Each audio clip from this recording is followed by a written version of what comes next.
VIPs are supposed to watch. Rich, untouchable, betting on who dies next. But what if some were playing instead? We know it's possible. Ilnam did it.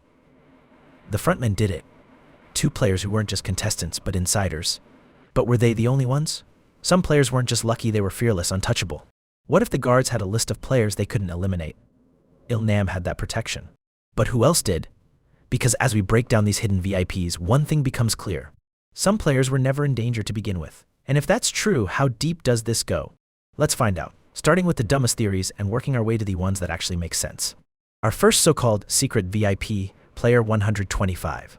He wasn't a major character, but he stood out. Younger, well-groomed, and way more put together than most contestants. While others looked desperate, he carried himself with a weird sense of confidence. And that's all it took for the theories to start. Some fans were convinced he was a VIP in disguise. Why? Because the actor playing him, Lee Da-wit, has a name similar to David Lee, who played one of the masked VIPs in Season 1. That's it. That's the whole theory.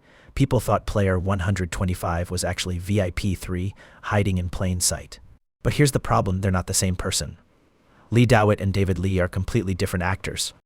This whole thing started because of a name mix-up. And even if that weren't the case, player 125 didn't act like a VIP. He wasn't calm or calculating like Ilnam, he was scared. Hesitant, panicked, exactly what a real contestant would do. So yeah, this one's a bust. But some players, they weren't just lucky, they were untouchable. And the next one might have actually been a VIP. One of the most suspicious players in Squid Game, player 149. At first glance, she's just a frail old woman. But somehow she lasted way longer than she should have. And the way she played, something felt off. First, she snuck a knife into the games, hidden inside a traditional Korean hairpin. That should have been impossible. The guards confiscated everything remotely dangerous, yet she kept a weapon. Then there's the way she treated the guards. While most players begged or followed orders, she straight up negotiated with them and won. The guards who never break rules gave her special privileges like unsupervised bathroom breaks. And during the mingle game, everyone thought she was about to die until player 001, the front man, saved her. He had no reason to help, yet he did. Then came the riot. When player 120 tried to fight the guards, she stopped him. Some say she did it for survival. Others believe she knew the real risks. And she didn't just stop him, she stopped her own son from joining the fight too. And finally, the wildest theory of all, some fans think she might be Ilnam's wife. Their age, behavior, and influence in the game are oddly similar. Coincidence? Maybe. But Illinois' Nam had fail-safes to keep him alive. What if player 149 had the same protection? But then again, these are just theories. The hairpin might not have been smuggled in. Traditional Korean hairpins are common accessories. Maybe the guards just overlooked it. Stopping player 120 might have just been instinct. Anyone could see that attacking the guards was a death sentence. And the biggest counterpoint to this, her son had to play due to his own debt. If she had that much power, why was he forced into the games at all?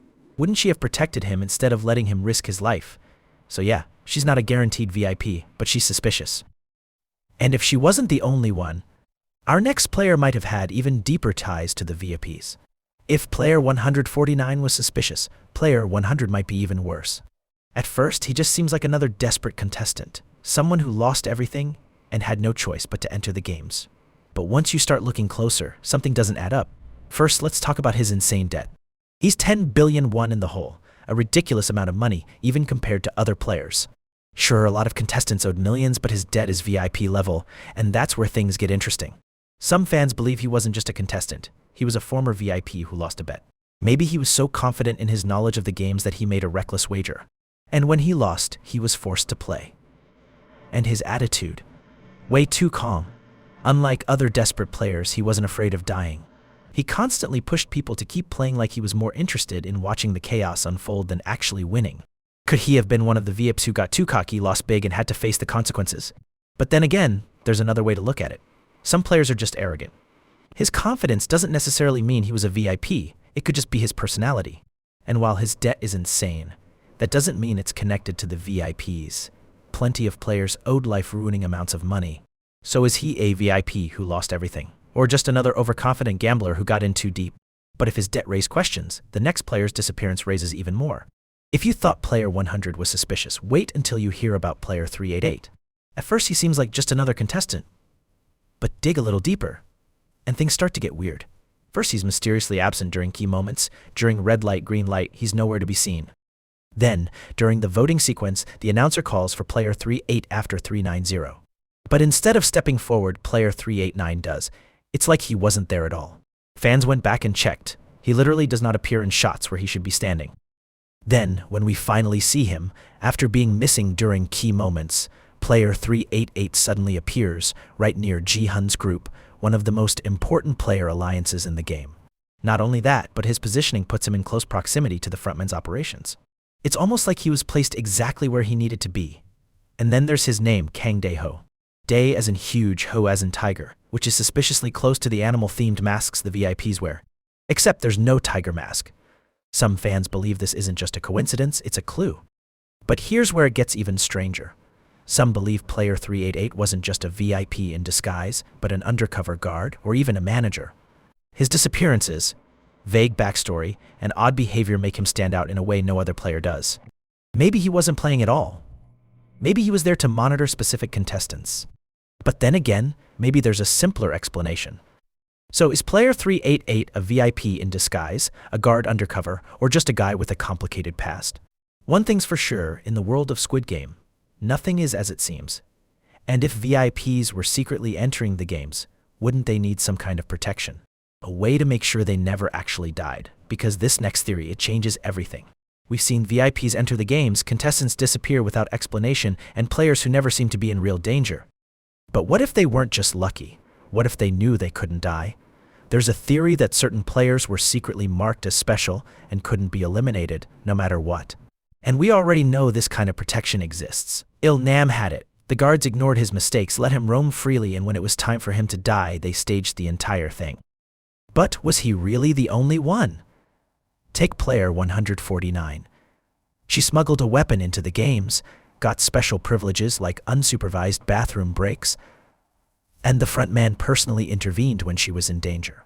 Then there's player 100. He never acted like someone fighting for survival. He pushed others to keep playing, seemed unfazed by death, and never looked scared. And then, of course, player 388, the contestant who disappeared from an entire episode without explanation. If this theory is true, Squid Game wasn't just a cruel competition, it was completely staged. Which leads us to the real question. Who decides who gets protected? Is it only VIPs who can enter the games safely?